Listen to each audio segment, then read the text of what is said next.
Hi, my name is Mark Bernard. I'm a monetary economist. In this video, I want to talk about Trump's economics explained, specifically why it is proven wrong based on microeconomic theory and macroeconomic theory. I'm going to give you some specific examples and stories, so stick with me.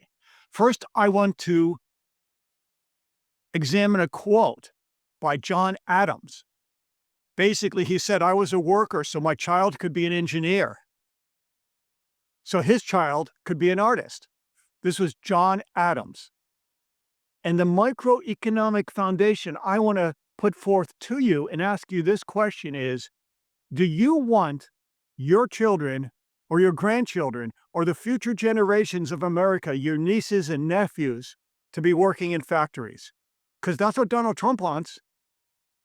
He wants to, under the guise of warm fuzzies, bring manufacturing back to the United States. It all sounds great, right?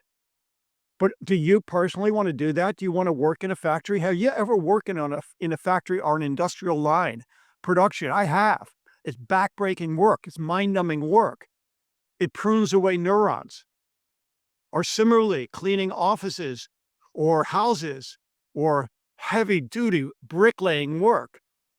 He wants to bring this all back to America. Work in plastic factories, tire factories, spewing who knows what, all kind of OSHA industrial hazards. He wants your future generations of this America working in factories. Meditate on the words of John Adams. I was a worker. I was a factory worker. So the next generation could become engineers, professionals, accountants. So the next generations could be artists, even YouTubers. Isn't that a better future? My goodness. I mean, Thomas Carlyle did say all work is noble, and there is truth to that. But we're in the times of robotics, 3D printing, genetic engineering, CRISPR. I know that's like, a stop word. All these great things for the future. People can choose. We're free to choose to self-actualize. Why do we have to be condemned to go back to the factories? Factory work, production is horrible, and it's not the future of the economy if you know the way economics work.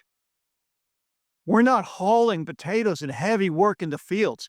Do you want your children to do that? Would you personally be doing that if you had a choice?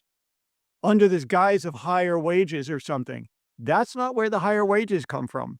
Because remember, as economies progressed, first they're agrarian, then they're industrial, and then they're intangible goods. Think Hollywood or books, Harry Potter. This is where the real value added comes.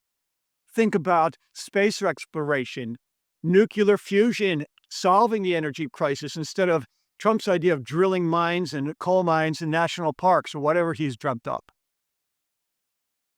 So meditate on the micro foundation, which is free to choose. Your choice. Do you want to be a factory worker? Is that the idea you want for your kids, grandkids, nieces, and nephews, your future generations of America, to be factory workers?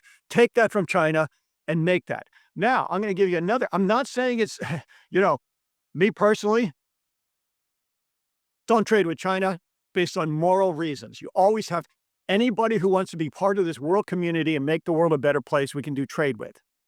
But don't base it on economics or this vague thing, bring manufacturing back, because I've already discussed that with Adam Smith and the mercantilism argument. If you go against Adam Smith and for mercantilism, you better be able to articulate that. Or Ricardo's comparative advantage. Got to be able to articulate that.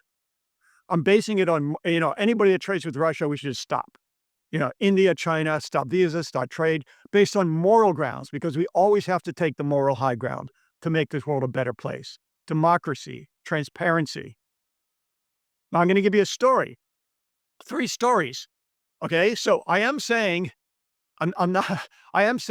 we can have friend sourcing, but it's based not on economics, because that doesn't make sense. I don't want to bring manufacturing back in the way that he's living back in the I don't know what era, 50s or wherever, 1930s. And that manufacturing was better. That was steel.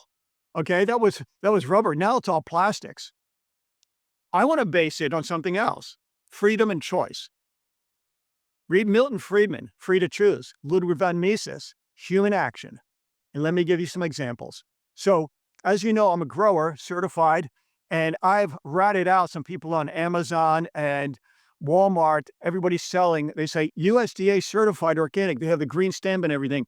And I knew those products were coming from an unnamed country in Asia. They were being grown probably in septic sludge. I reported them to the USDA, and sure enough, the USDA wrote me back and confirmed that these were scams. Okay. American consumers were buying products from Asia that were fake organic. Okay. And another example, I live in Poland now. I pick up, my goodness, amber on the beach. I'm pretty good at telling amber authenticity. And they're selling there, or at least they were on Amazon, all over Amazon, teething for, babies to teeth on amber. But that was all from China, and that was made with plastic. I don't know what kind of toxic plastic that was made with. I can guarantee that that's not amber because I live in Poland. I know amber. Another example. I mean, a lot of you guys are old dudes like me, like to work out. I work out in the morning based on my other stories, right? I work out before I come here often.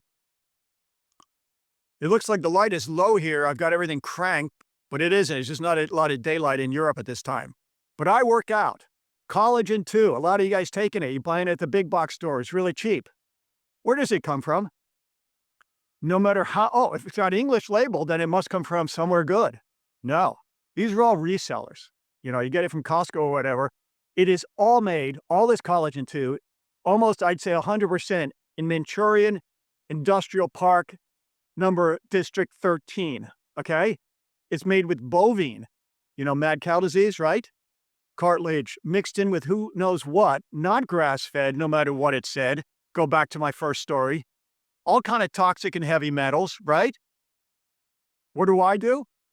I just go to the Polish market and buy some, poultry, whatever, rich in cartilage, maybe feet, and make a broth. And I've got a week not only of collagen 2, chondroitin, collagen 1, and a lot of micro and macronutrients. And he said, well, I can buy bone broth in the big box stores. No, where does that come from? First, it's sealed and looks like cardboard, but the inner lining is plastic. And you don't know where that comes from. You don't know what metals go into that. If I buy in the markets things that I know, much better choice. So it's free to choose. If you want to do that, if you want to buy those collagen supplements from China, you can, because that's your choice. Nothing against it, okay, bro? But if you don't, you can have alternatives. And that is freedom, that is capitalism, that is... Now, what about these tariffs? What do? They hurt the producer, right? Wrong. If you look at microeconomics, you know something about deadweight loss, consumer surplus, and producer surplus. It is a tax on the producer, but it has an implicit tax on the consumer, and it has deadweight loss for society as a whole. I am not going to recant microeconomics because I think your eyes would glaze over, but you could look up tariffs, deadweight loss, consumer surplus, and producer surplus. That's going to be a tax on the poor. Instead of taxing the rich, tax the poor through higher prices. That's what tariffs do. So I'm not against restricting trade if it's based on moral foundations. Adam Smith, Theory of Moral Sentiment, I highly recommend that book, in addition to his Wealth of Nations. We want to be not just good, we want to be based on enlightened self-interest, acting not just for myself, but for the greater good as if I would want to be treated, right? The silver rule. Now you say, well, this is what Trump's about. It's economics, No, that's the sales pitch. He's a salesman. He's not an economist. Would he want his own son, who's on Twitter every single night, addicted to Twitter, working in a factory? I see his grandkids were learning Mandarin Chinese to probably switch to Russian now, as much as he praises these dictators, right? Connect the dots, guys. I mean, the Tsar of Russia and Trump are probably cut from the same cloth. If they could turn everything into gold, even if it was bread, they don't care. They would turn themselves into gold if they could. Trump would turn himself, just like the Tsar of Russia, into a gold statue if he could. It wouldn't matter about the implications. That's how he's thinking. And that's why Trump got elected. Because in Europe, we're under this ideals of the Enlightenment. In America, we're under the ideals of religion. And believe it or not, they come together because I believe they don't cancel out, but they complement each other. Generally, of course. So this form of religion and humanism is the same. because that's the best way you can combine it, right? So a lot of us believe that other people are operating like we're thinking, that we're thinking for the greater good. We're thinking about humanity. We're thinking about how to improve the world. And when this guy says this, he's thinking, oh, I am going to put a tariff on the bad actors. And he's not talking about moral actors. He's talking about economic actors because he wants to lift the sanctions on Russia. You're thinking, yeah, no, he's operating like he would turn himself into a gold statue. You're operating like I'm an idealistic person. I want the good for my humanity and my future. So you have to remember that, Europe. You have to remember that, America. Dostoevsky, why not lie, cheat, and steal if it's to your own advantage? He brings that up, and you can name the book. You know it, brothers. He's operating like the Tsar of Russia under a different premise internally. And it's hard to believe as we operate under these religious ideals and these Enlightenment ideals. You don't believe me? Let René Descartes prove it for you. René Descartes, there are three Enlightenment philosophers. Descartes, there was Kant, and there was Hume. Hume believed everything was tabula rasa and sensory input. Kant was somewhere in between. Yes, sensory input and categories. Descartes, who I kind of have a tendency towards, believe that almost like a Platonist is innate knowledge. He used to climb into an oven and spend hours and hours, kind of like the 17th century deprivation tank, and think and meditate on these principles and ideals. So this truth would come out. His friends would meet him and it'd be noon, he'd still be sleeping. In today's version, he'd be called a hipster. Think about what John Adams said. I was a worker, so my descendants could be engineers and artists. Do you want to work in a factory like Trump wants you to be? He wants you to do that. He wants you to clean those offices. He wants you to be in those fields. But he personally, in his Key Largo estate or wherever he's at in Florida, Palm Beach County, I've driven by it. Family lives down there, around there. He's living like an oligarch. He's thinking differently. So go to the woods hiking today. Go to nature, maybe not like a sensory deprivation, and meditate on the words of John Adams. So I've given you stories about, based on economics, how it's not only about freedom, right? Free to Choose, Milton Friedman, Ludwig and Mises, Human Action. Check these books out. It's not only based on microeconomic foundations, Adam Smith, but it's also moral sediment. Adam Smith, do things for the greater good. Think about it. There is no way, based on comparative advantage, specialization, deadweight loss, wherever way you want to spin it, that Trump's economic plan will succeed, and there's every way it's going to fail. It's proven.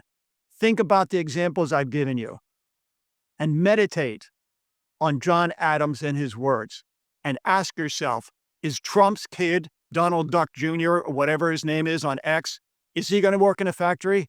And does he want your kids to do that too? I don't want anybody's kids. I want this world to be robotics like the Jetsons. Let's make this world a better place. And turn away from people who treat economics and want to macro manage and micromanage your economic and free choice and treat people like cattle. Let's make the world a better place. My name is Mark Biernot. I'm a monetary economist. Thank you very much. Have a great day.